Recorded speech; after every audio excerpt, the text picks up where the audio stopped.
மிகவும் தனிமையானவன். கர்த்தரோ யோசேப்போடு இருந்து அவன் மேல் கிருபை வைத்து சிறைச்சாலை தலைவனுடைய தயவு அவனுக்கு கிடைக்கும்படி செய்தார். ஆதியாகமம் 39:20-21. ஜூலை 20, 1969 நீல் ஆம்ஸ்ட்ராங் மற்றும் பஸ் ஆல்ட்ரின் ஆகியோர் சந்திரனில் இறங்கும் விண்ணூர்தியிலிருந்து வெளியேறி சந்திரனின் மேற்பரப்பில் நடந்த முதல் மனிதர்கள் ஆனார்கள். ஆனால் அப்பல்லோ 11க்கான கட்டளை பிரிவின் ஊர்தியில் பறந்து கொண்டிருந்த அவர்களின் குழுவில் 3வது நபரான மைக்கேல் காலின்ஸை பற்றி நாம் நினைப்பது இல்லை. சந்திரனின் மேற்பரப்பை சோதிக்க அவரது அணியினர் ஏணியில் இறங்கிய பிறகு காலின்ஸ் சந்திரனின் தொலைதூர பக்கத்தில் தனியாக காத்திருந்தார்.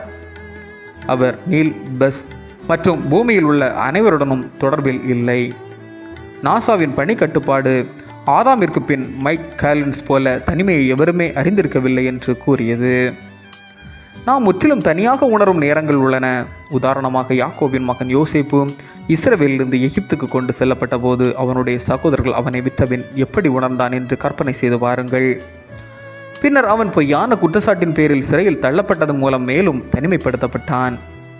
அருகில் எங்கும் குடும்பமில்லாத அந்நிய தேசத்தில் யோசேப்பு சிறையில் எப்படி உயிர் பிழைத்தான்? இதையும் கவனியுங்கள். அந்த சிறைச்சாலையில் அவன் இருந்தான்.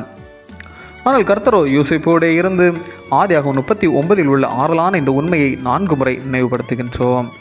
நீங்கள் தனியாக உணர்கின்றீர்களா? அல்லது மற்றவர்களிடமிருந்து தனிமைப்படுத்தப்படுகின்றீர்களா? நான் உங்களுடனே கூட இருக்கின்றேன் என்று இயேசுவால் வாக்கு பண்ணப்பட்ட இத்தேவனின் பிரசன்னத்தின் உண்மையை பற்றி கொள்ளுங்கள். இயேசு உங்கள் இரட்சகராக இருப்பதால் நீங்கள் ஒருபோதும் தனியாக இல்லை. ஜெபம். அன்புள்ள பரலோக தகப்பனே, நீர் யோசேப்புடன் இருந்ததை போல நீர் என்னுடன் இருக்கின்றீர் என்று வேதத்தில் வாக்குறுதி அளித்துள்ளதை நான் அறிய தயவாய் எனக்கு உதவும். ஆமேன். இந்த நாள் உங்களுக்கு இனிய நாளாக மலரட்டும்.